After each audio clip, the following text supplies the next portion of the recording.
Hello दोस्तों, मैं doctor Pradeep Agarwal Agarwal clinic and research centre Ganesh Nagar से। जैसे कि आप लोग जानते हैं कि फेविपिविर लॉन्च हो गया है ग्लेनमार्क के द्वारा इंडिया में। इससे पहले हम इसे इन्फ्लुएंजा के केसेस में यूज़ करते थे। अभी इसको कोविड 19 के कुछ केसेस में यूज़ किया गया है और उसके रिजल्ट के मुताबिक इसको लॉन्च किया गया है इंडिया में। सबसे पहले इस ड्रग को यूज़ करने वाला जापान था। उसके बाद रशिया और इंडोनेशिया ने भी इसके यूज़ के लिए परमिशन दी और अब ये इंडिया में CDSO के अप्रूवल के बाद लॉन्च हो गया है ग्लेनमार्क के द्वारा।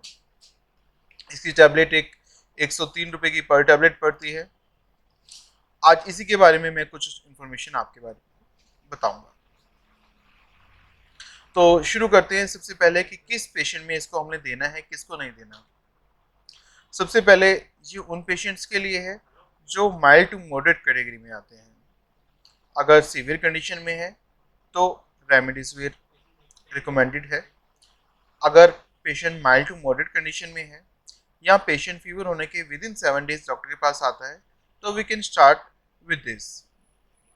इसके अलावा इसके काफ़ी सारे कॉन्ट्राइंडिकेशंस भी हैं, काफ़ी सारे साइड इफेक्ट्स भी हैं जिस पे हम अभी चर्चा करेंगे। सबसे पहले किस किस पेशेंट को नहीं देनी। सबसे पहले तो आपको किसी भी प्रेग्नेंट वुमेन को नहीं देना, बिल्कुल भी। किसी लैक्टेटिंग मदर को भी बिल्कुल नहीं देना आपने। इसके अलावा अगर किसी पेशेंट को गाउट है, गाउटी अर्थराइटिस है, किसी पेशेंट का यूरिक एसिड ज़्यादा रहता है तो उसको भी नहीं देना। अगर पेशेंट का लीवर कॉम्प्रोमाइज्ड है, सिरोसिस वाला पेशेंट है तो उसमें भी आप इसे नहीं दे सकते। इसके अलावा आप किसी पेशेंट को ये ड्रग देते हैं तो आपको, अगर मेल पेशेंट है तो सबसे पहले इसे बोलना है कि वो सेक्सुअल इंटरकोर्स ना करें। ये 7 डेज तक सीमेंस में रह सकती है। तो पेशेंट को ट्रीटमेंट खत्म होने के बाद 7 दिन तक इंटरकोर्स बिल्कुल नहीं करना, ये आपको एडवाइस करना है उससे जरूरी। और अगर कोई चाइल्ड बेरिंग एज की वुमेन है या वुमेन ऐसी है जो प्रेग्नेंट हो सकती है या प्रेगनेंसी की कोशिश कर रहे हैं तो उन्हें भी ये टैबलेट आपने नहीं देनी। और अगर देनी है तो उन्हें गाइड करना है कि कम से कम ट्रीटमेंट खत्म होने के 15 डेज तक वो कंसीव ना करें, वो इंटरकोर्स ना करें। इसके बाद चलते हैं लैक्टेटिंग मदर में। अगर लैक्टेटिंग मदर में इस टैबलेट को देने की जरूरत पड़ती है तो आपको सबसे पहले उन्हें कहना है कि बच्चे को उनको दूध पिलाना कुछ टाइम के लिए रोकना पड़ेगा। ये टैबलेट रोकने के 3 दिन बाद वो ब्रेस्ट फीडिंग चालू कर सकते हैं वापस। चलिए अब कुछ और इसके बारे में डिस्कस करते हैं कि कैसे इसे देना है। इसकी डोसेज जो रिकमेंडेड है वो है 1800 milligram orally twice daily on the first day. आपको पहले दिन 1800 mg देनी है 2 बारी। उसके बाद आपने 800 mg सुबह शाम देनी है। एक टैबलेट 200 mg की आती है तो 4 टैबलेट आपने सुबह देनी है, 4 टैबलेट शाम को देनी है। ये टैबलेट आप देंगे। थोड़ी सी आगे की डिटेल भी मैं आपसे डिस्कस करता हूँ पेशेंट की प्रोफाइल के बारे में।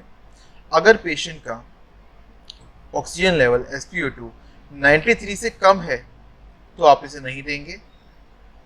इसके अलावा अगर पेशेंट को हाइपर सेंसिटिविटी है ड्रग से तो भी आप इसे नहीं देंगे। पेशेंट की एज 85 प्लस है तो भी नहीं देंगे। और अगर 18 ईयर से कम है तो भी इसे आप देना अवॉइड करेंगे। तो ये सब इसकी कुछ कॉन्ट्राइंडिकेशन, इंडिकेशंस और कुछ साइड इफेक्ट्स हैं जो मैंने आपसे डिस्कस किए। अगर हम ब्लड प्रोफाइल की बात करें तो इसको देने के बाद यूरिक एसिड आपका OTPT इंक्रीज हो जाता है।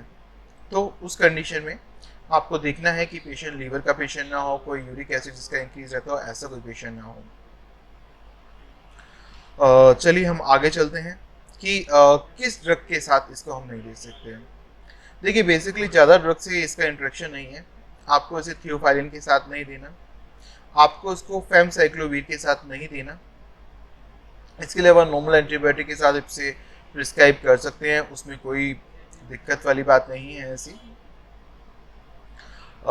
अगर आप पेशेंट को कोई भी पैरासिटामाइड वगैरह दे रहे हैं जो यूरिक एसिड बढ़ाते हैं ड्रग्स, तो उनके साथ भी इसे आपने नहीं लेना। बाकी मैक्सिमम ड्रग्स के साथ आप इसे दे सकते हैं, इसकी कोई इंटरेक्शन अभी तक रिपोर्टेड नहीं है। ये वाली ड्रग बेसिकली पहले प्रिस्क्राइब की जाती थी इन्फ्लुएंजा के पेशेंट्स के लिए। जापान इज़ अ पायोनियर जिसने स्टार्ट की थी इसकी ट्रीटमेंट। ये पुरानी ड्रग है, कोई नई इन्वेंशन नहीं है। लेकिन हाँ, कोविड-19 के पेशेंट्स में एक 2000 पेशेंट्स की स्टडी की गई थी जापान में, जिसमें पाया गया कि काफ़ी सारे पेशेंट में इसके काफ़ी अच्छे रिजल्ट्स आए। कोविड-19 को उसने काफ़ी हद तक जो कोमॉर्बिडिटीज़ हैं कोविड-19 की, और जो पेशेंट का एक टाइम पीरियड हम लोग लेते हैं कि इतना टाइम पेशेंट बीमार रह रहा है कोविड-19 से, तो उस टाइम पीरियड को उसने काफ़ी ज़्यादा शॉर्टन किया। एक स्टडी में ये भी सामने आया कि 4 दिन में इसने कोविड-19 के मैक्सिमम पेशेंट को नेगेटिव किया। इसका अगर हम कंपेयर करें अदर ड्रग से जो आजकल हम लोग दे रहे हैं, जैसे कि लोपिनाविर एक्सेट्रा, ये पाया गया कि बाकी सब ड्रग्स जो है जहाँ पर 11 दिन में उनसे नेगेटिव हो रहे थे पेशेंट, इसमें 4 दिन से ही नेगेटिव पेशेंट हो जाता है। काम किस तरह करती है ये ड्रग? बेसिकली ये आरएनए रेप्लिकेशन जो है उस पर काम करती है, वायरस का जो मल्टीप्लिकेशन है उसे रोकती है। तो वायरस को किल नहीं करती, बेसिकली इनहिबिट करती है। इसके अलावा इसे हम माइल्ड टू मॉडरेट केसेस में ही दे सकते हैं। अच्छा, अगर सीवियर केस आ जाए तो इसकी जगह हम क्या देंगे? इसकी जगह हम लोग फिर आईवी ड्रग दे सकते हैं, रेमडेसिविर, वो भी एक एंटीवायरल है। और रेमडेसिविर की बात करें तो इसकी कुछ स्टडीज हुई थी, चाइना में भी कुछ स्टडी, जापान में भी हुई थी। एक लैंसेट में पब्लिश हुई स्टडी के अनुसार रेमडेसिविर देने के बाद हमने इन विट्रो में देखा था कि ये कोरोना वायरस पे एक्ट करती है रेमडेसिविर, लेकिन मैक्सिमम पेशेंट में कोई treatment benefit as such remdesivir से अभी तक नहीं पाया गया है, और कोई सिग्निफिकेंट इसका बेनिफिट भी नहीं पाया गया है। फिर भी हम लोग, आप सोचेंगे क्यों हॉस्पिटल में हम लोग दे रहे हैं ऐसे रेमडेसिविर को, तो उसका रीज़न है रेमडेसिविर देने के बाद वायरस की जो रेप्लिकेशन है वो कुछ देर तक रुक जाती है, जिसके कारण हमें एक विंडो मिल जाती है, एक टाइम मिल जाता है जिसमें हम पेशेंट को इम्प्रूव करा सकते हैं और पेशेंट की इम्प्रूवमेंट ला सकते हैं। बेसिकली जो पेशेंट काफ़ी सीवियर हो गए हैं, जिन्हें सांस लेने में प्रॉब्लम आ रही है, जो अपना ऑक्सीजन कंसनट्रेशन मेंटेन नहीं कर पा रहे, उनके केसेस में हम लोग रेमडेसिविर देके आईवी और अदर सपोर्ट देके उनको मेंटेन कर सकते हैं। उन कंडीशन में ये यूज़फुल हो जाती है। तो दोस्तों, ये मैंने आपके साथ वीडियो शेयर किया फेमिवीर का, इसको कैसे लेना है और कैसे ले सकते हैं। ये इन्फॉर्मेशन आशा करता हूँ पेशेंट के साथ साथ डॉक्टर्स को भी कुछ मदद करे। आपके लिए ऐसे ही वीडियो में बनाते रहूँगा, और कुछ आपको पूछना हो तो आप कमेंट सेक्शन में मेरे से पूछ सकते हैं। Thank you.